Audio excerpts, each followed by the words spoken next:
장애인들도 신경 써가지고 병원 확충했으면 좋겠다. 나는 저기 정밀한 대책이 필요하다고 생각합니다.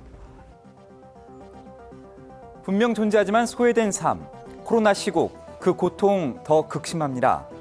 마스크를 낄 수 없는 발달 장애인에게 먼저 백신 접종해달라.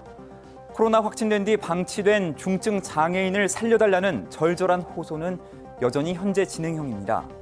이달 초 계양구 거주 최중증 장애인 부부와 8살 자녀가 확진 판정을 받았지만 호흡기 장애가 있는 고위험군 가정임에도 좁은 집에서 버틸 수밖에 없었습니다.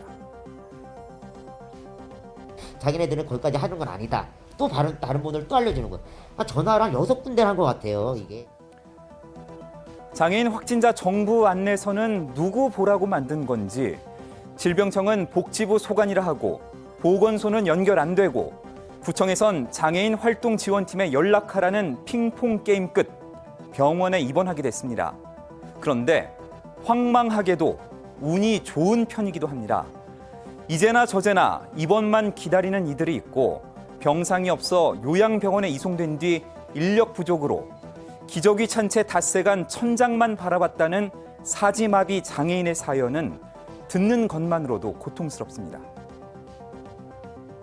국립재활원에 장애인 전담 병상을 51개 병상을 운영을 하고 있는데요. 아직 부족한 사항입니다. 예산이 확보되어 있지 않기 때문에 의원님께서 좀 논의를 좀 해주시면 저희들도 적극적으로 노력을 하겠습니다. 네. 2020년부터 지난해 12월 28일까지 코로나 확진 장애인은 9,943명, 사망자는 335명으로 장애인 확진 사망률은 비장애인 대비 약 6배 높습니다. 장애인 상당수가 앓고 있는 기저질환 탓에 사망률이 높은 건데 그나마 이동형 음압기 설치에 만든 전담 병상이 50여 개로 늘어난 지 얼마 안 됐다는 사실. 예산 부족 탓으로만 돌릴 일일까? 그런데 코로나 걸려 죽는 것보다 더 무서운 것은 따로 있다고 장애인들은 입을 모읍니다.